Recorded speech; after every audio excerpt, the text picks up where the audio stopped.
대림절 세 번째 주일입니다. 다음 주일이 지나면 성탄절을 우리가 맞이하게 되는데요. 대림절 첫 번째 주일에 말씀을 드렸듯이 대림절의 문자적인 의미는 기다릴 때와 또 임할 임자를 써서 임하시는 분을 기다리는 절기입니다. 우리에게 임하시는 분, 즉 예수님을 기다리는 그런 절기이죠. 그래서 대림절은 우리를 구원하시기 위해 인간의 몸을 입고 이 땅에 오신 하나님의 아들 예수 그리스도의 성탄을 기다리는 그런 절기입니다. 자, 그런데요, 이렇게 예수님께서 우리에게 오신다고 하는 것은요, 구약 성경의 개념으로는 굉장히 좀 생소한 그런 개념입니다. 왜냐하면 구약 성경에서는 항상 우리가 먼저 하나님을 찾아야 된다라고 그렇게 말씀하기 때문입니다. 이사야 선지자는요, 너희는 여호와를 만날 만한 때에 찾으라, 가까이 계실 때에 그를 부르라, 그렇게 말씀했습니다. 하나님께서는 또 아모스 선지자를 통해서 너희는 나를 찾으라, 그리하면 살리라 말씀하셨습니다. 또 예레미야 선지자를 통해서 너희가 온 마음으로 나를 구하면 나를 찾을 것이요 나를 만나리라 라고 말씀하셨습니다. 이렇게 구약 성경은 항상 우리들이 먼저 하나님을 찾아야 할 것을 말씀하고 있습니다. 그런데 시편의 기자는 이렇게 고백을 합니다. 여호와께서 하늘에서 인생을 굽어 살피사 하나님을 찾는 자가 있는가 보려 하신즉 다 치우쳐 함께 더러운 자가 되고 선을 행하는 자가 없으니 하나도 없도다 라고 고백을 합니다. 이 땅에 사는 사람들 가운데 스스로 하나님을 찾아오는 사람이 한 사람도 없다는 말입니다. 없었다는 말이에요. 미국의 한 유명한 코미디언이요, 죽기 전에 이런 유언을 남겼다고 합니다. 내가 죽고 난 다음에 나의 시신을 의과대학 해부용으로 기증하겠습니다. 그런데 내 시신은 꼭 하버드 대학으로 보내주시기를 바랍니다. 왜냐하면 이것이 내 부모님의 소원을 풀어드릴 수 있는 유일한 방법이기 때문입니다. 내 부모님은 항상 내가 하버드에 들어가기를 원하셨는데 내가 하버드에 들어갈 수 있는 방법은 이 방법밖에 없기 때문입니다. 하버드는 살아서 못 들어가면 죽어서라도 들어갈 수 있습니다. 그러나 우리가 하나님을 만나는 것은 살아서도 불가능하고 죽어서도 불가능합니다. 하나님께서 말씀하십니다. 내가 거룩하니 너희도 거룩할지어다. 거룩하신 하나님 앞에 설 수 있는 사람이 하나도 없기 때문에 그렇습니다. 그런데요, 아기 예수의 탄생을 예고하기 위해서 마리아를 찾아왔던 천사는 이렇게 말합니다. 마태복음 1장에 보면 보라, 처녀가 잉태하여 아들을 낳을 것이요 그의 이름은 임마누엘이라 하리라 하셨으니 이를 번역한즉 하나님이 우리와 함께 계시다 함이라. 그렇습니다. 하나님께서 우리에게 하나님을 찾아올 것을 요구하지 않으시고 하나님이 먼저 우리를 찾아오셔서 우리와 함께 하신다는 것입니다.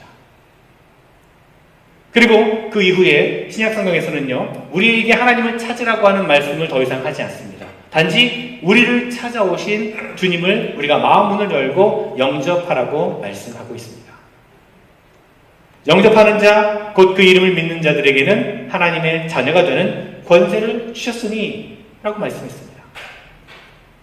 우리에게 찾아오신 주님을 우리 마음을 활짝 열어서 맞아들이는 그런 우리 모두가 되었으면 좋겠습니다. 오늘 우리가 읽은 말씀은요, 하나님께서 우리에게 찾아오셔서 임하신다라고 하는 그 소식, 즉 예수님의 나심의 소식을 천사 가브리엘이 마리아에게 찾아가서 전해주는 그런 장면의 말씀입니다. 천사 가브리엘이 마리아를 찾아온 그날 밤에 마리아는 수많은 유대 여인들 가운데 특별히 은혜를 입게 되었습니다. 마리아는 천사 가브리엘에게서 자신에게 일어날 일에 대해서 이야기를 듣게 됩니다. 천사가 많은 여인들 가운데서 마리아를 찾아왔다라고 하는 것, 그것만으로도 마리아에게는 더없는 영광이었습니다. 마리아를 찾아온 천사가 이렇게 말하죠. 28절입니다. 은혜를 받은 자여 평안할지어다 주께서 너와 함께 하시도다 하니. 자, 인간으로서 천사의 특별한 방문을 받았다라고 하는 것, 이것이 참 은혜를 입은 것이요 기뻐할 일에는 틀림이 없습니다. 하지만 무엇 때문에 이런 말을 하고 있는지 마리아는 어리둥절했습니다. 그러자 천사가 계속해서 말합니다. 30절부터 33절 보면 무서워하지 말라, 내가 하나님께 은혜를 입었느니라. 보라, 내가 잉태하여 아들을 낳으니 그 이름을 예수라 하라. 그가 큰 자가 되고 지극히 높으신 이의 아들이라 일컬어질 것이요 주 하나님께서 그 조상 다윗의 왕위를 그에게 주시리니 영원히 야곱의 집을 왕으로 다스릴 것이며 그 나라가 무궁하리라. 자, 천사의 말이 마리아가 이제 아들을 낳을 것인데 그 아들이 보통 아들이 아니라 하나님의 아들 메시아가 될 것이라는 겁니다. 자, 이게 얼마나 대단한 엄청난 예언입니까? 이 얼마나 큰 은혜요? 축복입니까? 신학자 탐 라이시라는 신학자는요, 당시 유대의 경건한 여인들은 임신을 하게 될 경우에 혹시 내 태중에 있는 아기가 메시아는 아닐까? 라고 하는 기대를 할 정도로 이 메시아가 오시기를 간절히 기다렸다고 합니다. 그러니 마리아가 장성하면서 내가 장차 시집을 가서 아기를 낳을 때 그 아기가 하나님의 그 메시아로 선택된다면 얼마나 좋을까라고 하는 생각을 한 번이라도 했었다면 가브리엘 천사가 전해준 이 소식이 너무나 기쁜 가슴 벅찬 소식이었을 것입니다. 유대 여인들 가운데 메시아의 어머니로 선택받는다고 하는 것은 최고의 영예라고 할 수 있겠죠. 그런데요, 그렇게 영예롭고 모두가 다 부러워할 만한 그런 소식을 듣고도 마리아는 기뻐할 수가 없었다는 것입니다. 메시아를 임신하고 낳아 기른다고 하는 것은 꿈에도 상상할 수 없는 엄청난 축복이지만 문제는 뭐냐면 마리아가 순결한 처녀의 몸이었다는 것입니다. 천사가 만일에 마리아야, 네가 장차 나중에 결혼해서 요셉의 아내가 되면 그때 네가 메시아를 낳게 될 것이다 라고 말했더라면 그것은 말 그대로 정말 엄청난 기쁜 소식이었을 겁니다. 하지만 얼마 전에 요셉과 약혼을 한 다음에 결혼식을 올릴 때까지 순결하게 몸을 지키고 있었는데 그런데 임신을 하게 될 것이라고 하는 소식은 정말 황당하고도 충격적인 소식이 아닐 수 없었습니다. 그래서 34절에 보면 마리아가 이렇게 질문하죠. 나는 남자를 알지 못하는데 어떻게 이런 일이 있겠습니까? 마리아는 아무리 생각해도 자신이 임신을 한다는 것은 있을 수가 없는 일이었습니다. 그러자 천사 가브리엘은 이 모든 일이 하나님의 성령의 역사로 하나님의 능력으로 되어진다라고 대답을 합니다. 자, 이 소식을 듣고 마리아가 마음껏 기뻐할 수 없었던 이유는 그것이 처녀가 아이를 낳는 것이 자연 법칙상 불가능한 것이기 때문보다는 그 일이 일어났을 때 자신이 감당해야 될 어려움 때문으로 보아야 할 것입니다. 당시 이스라엘 사람들의 결혼은요, 3단계로 진행이 됐다고 합니다. 첫 번째 단계가 결혼을 약속하는 겁니다. 이것은 주로 이제 부모님들에 의해서 이루어졌습니다. 하지만 이것은 법적인 효력을 전혀 가지지는 못합니다. 그러다가 두 사람들이 이제 결혼할 나이에 이르게 되면 정혼이라고 하는 것을 하는데 결혼 생활을 위한 준비 기간이라고 할 수 있습니다. 정혼을 한 다음에 1년 동안 부부 관계는 허락되지 않지만 그러나 법적으로 신랑과 남편으로서의 권리를 신랑이 남편으로서의 권리를 갖는다고 합니다. 자, 그렇게 1년을 잘 지내고 나면 마지막에 이제 결혼을 하고 함께 살게 된다고 합니다. 이 3단계로 이스라엘의 결혼 제도가 이루어진다고 합니다. 자, 지금 마리아는 요셉과 정혼을 한 상태입니다. 결혼식 날까지 몸을 정결하게 지켜야 할 그런 기간이라는 겁니다. 자, 이 기간에 아이를 갖게 되면 당연히 어떤 부정한 여인으로 역임을 받게 될 것입니다. 만약 남편 요셉이 마리아의 잉태의 사실을 알고 이 아이는 내 아이가 아닙니다 라고 이렇게 증언하면 마리아는 돌에 맞아 죽임을 당할 수도 있는 그런 상황이었습니다. 죽기 전에 당해야 될 모진 수치와 모욕과 박해를 생각하면 더 끔찍한 일이었습니다. 마리아가 이 천사의 소식을 듣고 이런 생각을 하지 않을 리가 없었을 겁니다. 메시아를 잉태하고 낳아 기르는 것은 너무나 가슴 벅찬 축복이요 은혜인데 그 은혜를 받고 나서 당하게 될 일들을 생각하면 너무나 두려웠습니다. 아이를 낳기도 전에 죽임을 당할지도 모르는 그런 일이었습니다. 그런데 결국 마리아는 그 모든 섭리에 대해서 순명하기로 결정을 합니다. 결심을 하죠. 그 모든 것을 받아들이기로 결단을 합니다. 38절에 나와 있는 그대로입니다. 마리아가 이르되 주의 여종이오니 말씀대로 내게 이루어지이다. 여러분, 참 놀라운 고백이 아닐 수 없습니다. 이것은. 이 고백은 말 그대로 생명을 맡기겠다라고 하는 고백입니다.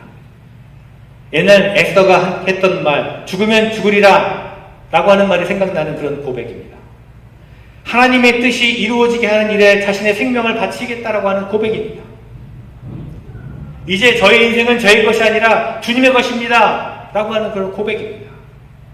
제 삶은 하나님께 맡겨드리리 하나님 뜻대로 하시옵소서 라고 하는 고백입니다. 마리아는 하나님께서 자신을 통해서 하시려고 하는 일이 자신에게 얼마나 위험하고 해롭고 또한 고통스러운 일이 될지를 알면서도 자신의 삶을 하나님께 내어드렸습니다. 그 고백과 결단을 통해서 하나님의 뜻이 이루어졌고 오늘 우리가 예수 그리스도의 나심을 기뻐하고 예수님을 섬길 수 있게 되었습니다. 여러분, 오늘 우리는 대림절 세 번째 주일을 맞고 있습니다. 여러분, 오늘 마리아에게 임한 이 강림의 소식을, 이 소식을 통해 우리 자신을 한번 우리가 돌아보았으면 좋겠습니다. 이것은 마리아에게 임한 강림의 이야기지만 이것을 남의 이야기로 취급해서는 안 될 것입니다. 이 이야기는 바로 저의 이야기, 바로 여러분의 이야기가 되어야 된다는 것입니다. 예수님의 동정녀 탄생에 대해서 널리 알려진 이야기가 있습니다. 여러분 혹시 들어보셨을 텐데, 지금은 돌아가신 이제 한국의 서울의 온누리교회 하용정 목사님이 연예인교회를 담임하셨는데 한동안 전도사로서 일했습니다. 이 연예인교회를 담임하실 때 몇몇 연예인들이 함께 목사님과 성경 공부를 했는데 마태복음부터 성경 공부를 시작했습니다. 이제 한 목사님이 마태복음 1장에 나오는 예수님의 그 동정녀 탄생에 대한 이야기를 설명하고 있는데 어떤 그 삐딱한 그 교인이 중간에 손을 들고 이제 질문을 합니다. 아니 목사님, 예수님이 하신 말씀 중에 좋은 일도 참 많은데 왜 하필이면 그렇게 믿기 어려운 이야기만 다루시는 겁니까? 그런 얘기 하지 말고 좀 다른 말씀 좀 들려주십시오. 얘기했습니다. 그러자 이 한 목사님은 예수님의 말씀 중에 이해하기 쉽고 또 고상한 가르침들도 많이 있는 것은 사실이지만 그래도 그분이 처녀의 몸에서 태어났다는 것을 받아들여야 합니다 라고 하면서 계속해서 그 이유를 이제 설명을 하셨습니다.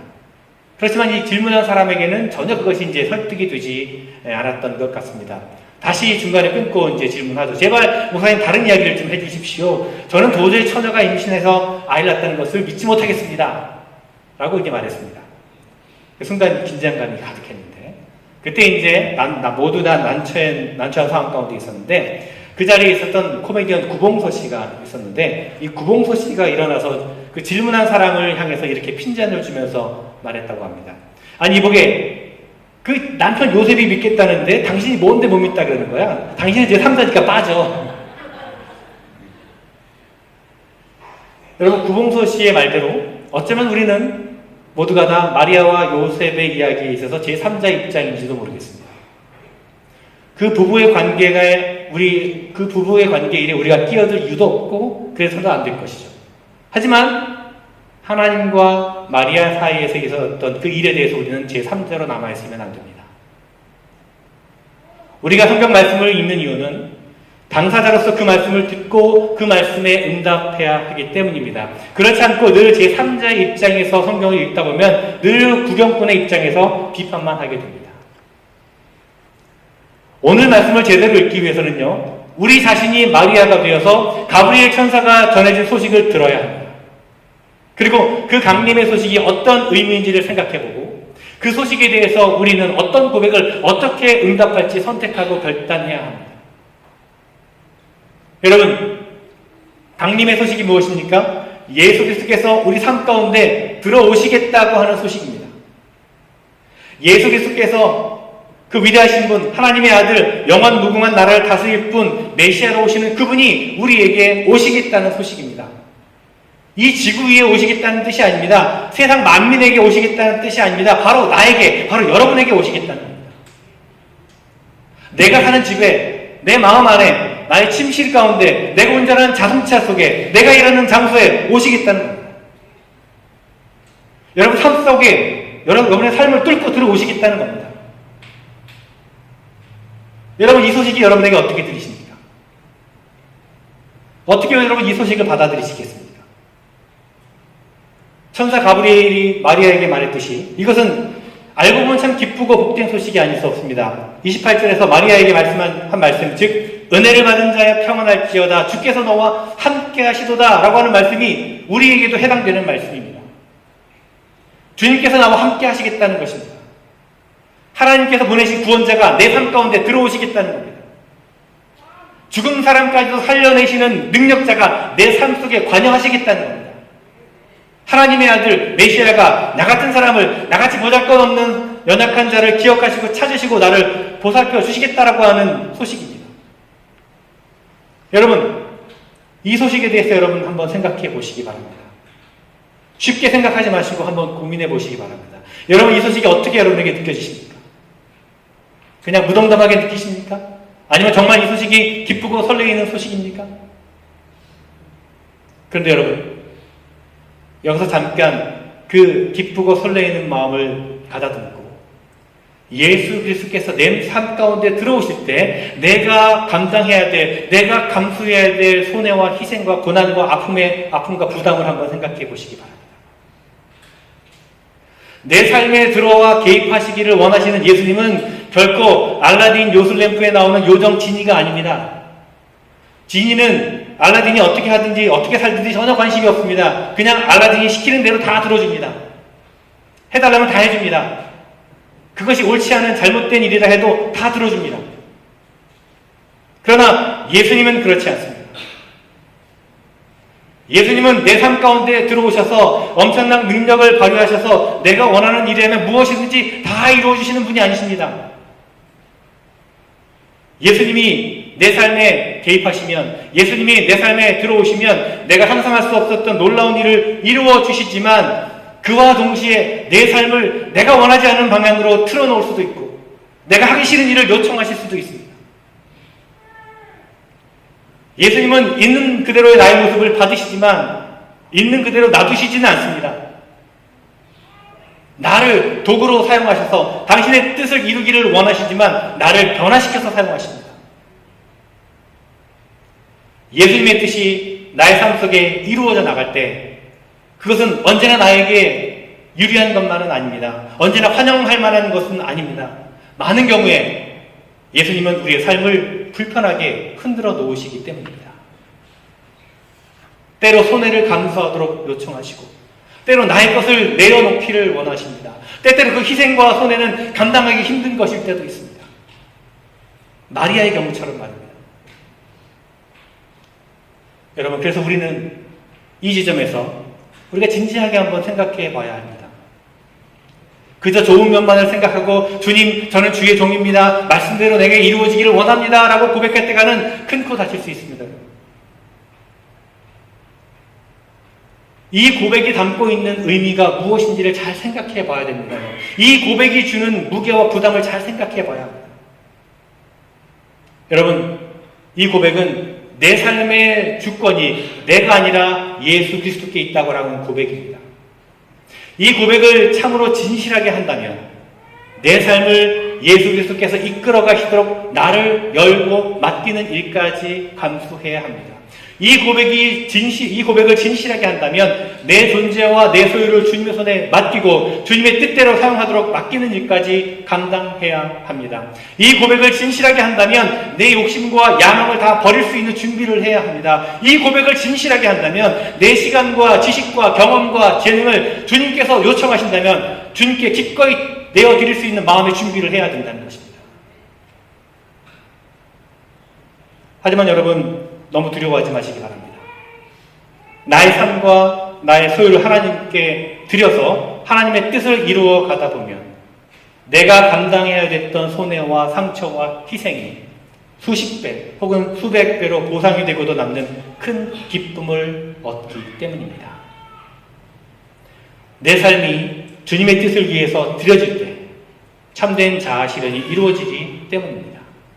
내 욕심을 내려놓을 때 참된 만족을 얻을 수 있기 때문입니다.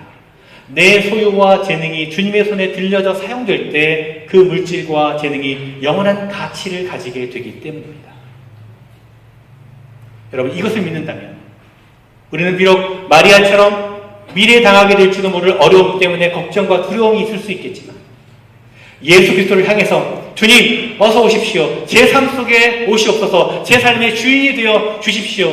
주님, 나는 주님의 종입니다. 주님 말씀대로 이루어지기를 원합니다라고 진실되게 고백하고 기도할 수 있게 될 것입니다. 저희가 아까 광고 드렸듯이 다음 주일에는 저희 한어부 사업위원회를 사업협의회 모임을 갖습니다. 한어부 전체 모임을 갖게 되는데 2019년 한어부 사역의 일꾼으로 쓰임받을 분들을 세우는 자리가 될 것입니다. 여러분 주보 뒷면에 보시면 올리브교회 이제 한어부 사역 부서들이 있지 않습니까? 속회도 있고요. 또 교회학교 교사도 있습니다. 찬양팀도 있네요. 또 여러 가지 사역들이 있습니다. 우리가 행정직 임원은 보통 한 번 사역을 맡으면 3년 정도 하게 되는데 우리 사역부서는 사실 제한이 없습니다. 1년을 채 못 채우기도 하고 또 평생을 하기도 합니다. 중요한 것은 사역 가운데 임하는 마음입니다. 오늘 마리아가 고백했던 것처럼 주님, 제 삶의 주인이 되어 주십시오. 주님의 말씀대로 나에게 이루어지기를 원합니다. 이런 고백 가운데 사역의 자리에 임했으면 좋겠습니다. 여러분의 신앙을 한번, 여러분의 신앙 생활을 돌아보시기 바랍니다. 여러분의 삶에 예수님께서 들어오셨습니까? 여러분의 삶이 주님의 손에 맡겨져 있습니까? 주님의 뜻대로 사용하시도록 맡겨드린 여러분의 시간과 재능과 물질과 힘은 과연 얼마나 됩니까? 주님을 향한 마음의 문을 얼마나 여러분 활짝 여셨습니까? 혹시나 이것저것 생각하고 불편하고 부담이 되고 힘들어서 마음의 문을 꼭 걸어 잠그고 살아가고 있지 않습니까? 여러분 2019년을 우리가 준비하면서 다시금 우리 마음을 새롭게 하면서 고백하고 결단하는 그런 모습이 있었으면 좋겠습니다. 여러분 주님께서 우리 각자의 마음 가운데 우리 각자의 삶 가운데 들어오시도록 주님께서 우리를 사용하시도록 내어드리고 맡겨드리는 여러분 되었으면 좋겠습니다. 그것이 부담이 되고 불편할지 모릅니다. 하지만 동시에 여러분 기억하시기 바랍니다. 그 불편함과 그 손해와 그 부담과는 비교할 수 없는 신령한 기쁨을 여러분 발견하시게 될 겁니다. 우리가 사역을 맡는 것도 마찬가지입니다. 여러분 한 주간 동안 이 일을 놓고 한번 곰곰이 생각해 보시고 기도해 보시기를 바랍니다. 그리고 여러분 마음 가운데 주님, 제가 이 사역을 감당하기를 원합니다. 제가 이 사역 가운데 쓰임받기를 원합니다. 부족하지만 부담이 되지만 무엇이든 맡겨주시면 감당하겠습니다. 여러분 이런 마음의 울림이나 결단이 있으시다면 저에게 말씀해 주시기 바랍니다. 헌신하고 섬기는 만큼 더 우리 삶 가운데 영적인 진보가 이루어지게 되고요. 그만큼 더 하나님께서 영광 받으실 줄 믿습니다. 주님이 오시는 성탄을 우리가 기다리면서 그리고 새해를 준비하면서 다시금 우리 마음을 새롭게 하고 고백하고 결단했으면 좋겠습니다. 주님이 우리 삶 가운데 들어오시기를, 주님께서 우리의 삶을 주관해 가시기를, 내가 주님께 나의 모든 것을 맡겨드리고 쓰임받기를 우리 기꺼이 기쁨으로 고백하는 우리 모두가 되기를 간절히 주님의 이름으로 축원을 드립니다. 기도하겠습니다. 주님, 우리에게 임하여 주옵소서. 우리 삶 속에 오시옵소서. 우리의 삶이 우리 삶 가운데 주인이 되어 주시옵소서. 지인 행세하려고 했던 우리의 마음의 모든 욕심을 다 내려놓게 하시고 오직 주님의 뜻을 이루는 도구가 되게 하여 주옵소서. 주님께 모든 것을 맡겨드립니다. 우리를 사용하여 주시옵소서. 우리에게 오시는 예수님의 이름으로 기도드리옵나이다. 아멘.